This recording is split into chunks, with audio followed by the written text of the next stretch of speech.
Well, hello everybody. Doug Rucker here with PressureWashingSchool.com and DougRuckerStore.com, located right here in the Houston, Texas area.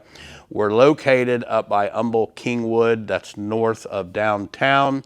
Humble Kingwood area, right off the North Park exit, Loop 494, right in that area. It was actually in Porter. So if you're ever in the area, stop in. Love to chat with you, see if we can help you in any way with your business. And just a reminder, we are here for professional contractors, guys that are in the business or trying to start a business. We're not necessarily here for homeowners that are trying to duplicate what we do out in the field. We don't deal with any of that type of homeowner equipment that you can get at Home Depots or Lowe's. So trying to get your little machine to do what we do with our machines is not going to be possible. But anyway, don't forget, coming up July 12th is our next hands-on training for those that are starting a business. This is ideal for you. It's hands-on training as well as classroom training. We also have the online video school that you can learn from home, as well as we have point training, where that's personalized, on-site, individual, next-level training. So to sum it up, you can train on scene or you can train on screen. So if we can help you with any of your training needs, just let us know that for sure at pressure cleaning school at gmail.com. Or if you have questions on our store products for your business, then please contact us at info@DougRuckerStore.com. And also call or text 281-612-1223. Hey, I got a couple of quick tips for you, and just something that might help you out in the field as well as in your shop. So I got that coming up for you next.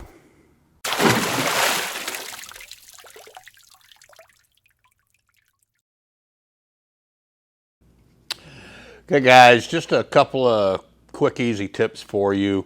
I'll try to make this short as possible, but still get the point across. A lot of times we will have, and I'm sure a lot of you guys have experienced it, and a lot of guys probably know how to do this, repair this or whatever, kind of fix it on the fly so you can keep going. But these quick connects sometimes will get very hard to take on and off. This is a brand new set. So what's happening, first off, whenever you release this quick connect coupler, these little bearings inside here will kind of collapse back in.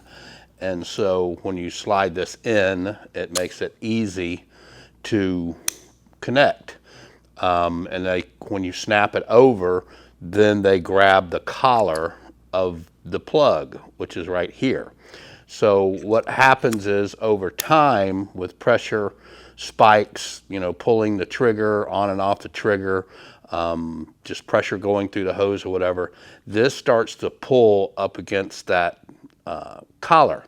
And so it will make little indentions in here and actually pull this or make it raise up just a little bit, and it'll make it harder to get on and off, okay? So I want to show you what that looks like on an actual fitting, what it will look like, okay? So here's an actual plug fitting, and I'll throw a picture up as well. But right in here, you can see it starts getting kind of burred up and kind of rough around the edges. And so you can do a couple different things to get this to where it will work on a job, but eventually you just want to replace this fitting. But if you're ever on a job and that happens, you can use a file and you can just kind of go around and file it down a little bit. A lot of guys like to use channel locks. You can do the same thing and just kind of rough it up, go around the fitting there, and don't hold it real tight, but just kind of loose enough to kind of create a little bit of pressure, and just spin that around a few times, and that will help. My favorite way is just using 60 grit sandpaper, and I just put over it and I just spin it around a few times. It takes a little bit, not a lot, but a little bit more time using the sandpaper. but I just feel like I get a more uniform sanding down or whatever versus using these, and the file to me just takes too long to do. So I just keep a few pieces of this 60 grit sandpaper in my toolbox, and when it happens, and it just gets so frustrating, especially on a job that, you know, when I'm trying to pull, what's happening is you're trying to pull your hose, say, off your ball valve or off your surface cleaner or whatever, and it just gets hard to put on and off, and this won't seat very well. Just becomes a struggle. So that's a few ways that you can sand that down or do a repair in the field so it starts becoming a little bit easier to work with. And then of course I use this penetrating lubricant spray, and always am lubricating the inside of my quick connect couplers.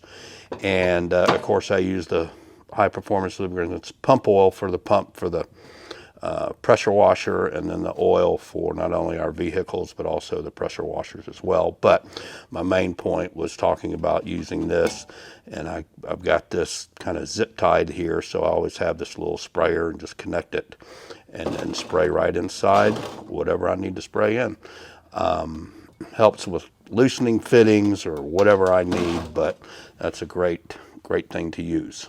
Okay, so just wanted to kind of go over that real quick. And that's how you get these fittings in order for them to work. But again, you just want to change those out. This was getting close to where I need to change this one out, as a matter of fact. So on to the next little tip. All right, guys, the next quick little tip. I have this little stamp set that I use on a lot of my fittings. A lot of the things that I use in the field, like J-rods or things of that nature, but I also do it on my ball valves. Sometimes I'll stamp a date in here, but on this one specifically, I have HF, which means I have the high flow Mossmatic swivel attached to this one. So the only reason I do that is I have several ball valve setups, and I recently went to this high flow swivel, and so I want to make sure, you know, out of the 2 or 3 ball valve setups I have on my truck, that I'm always grabbing this one and making sure it's the high flow. I've got another one over here I'm changing the fitting out, and I did the same thing to it. But these are great because, like, if I have 8 gallon per minute J-rod setups, 4 gallon, 5 gallon per minute for all my different machines, and they're all in one toolbox, I can quickly look at the J-rod where it's stamped. It'll have 8 or 4 or 5 instead of, my eyes are bad, I have to wear glasses, and so if I don't have my glasses on the job, I can quickly look at it and see that it's for the 8 gallon per minute or 4 gallon or 5 gallon per minute, and I don't have to try to read the nozzles on it. A lot of times you can just tell by the orifice size, but that takes a little getting used to. And this is a stamp set. I believe I got this from Harbor Freight. It's pretty cool. It's got a little stamp thing to hold the stamps, and then you can hammer on this end, and so your stamp will slide right in there. Just hold it, make sure you get the letter lined up properly, and it works pretty good. So that's another tip for you. You can use this thing to stamp, you know, whatever you want to on anything metal. You guys will probably kind of come up with different ideas to use it as well, but that's mainly what I use it for, just stuff I need to remember, and don't want to have to spend time finding my glasses or whatever. So, hey guys, hope this has been helpful for you. If I can answer any questions for you, I'll try to answer them as quick as I can. You can put them down below in the comments. Also hit that subscribe button. Hit that bell so you get notifications. That helps you get notified whenever I come out with something that could help you. And then hit a like and all that kind of stuff. So yeah, hope it's been helpful for you. If I can help you in any way with our training, our schools, pressurecleaningschool@gmail.com, or if you have questions about any of our store products, you can call or text 281-612-1223 or email info@DougRuckerStore. And hey, I just want to wish you all a very, very blessed day.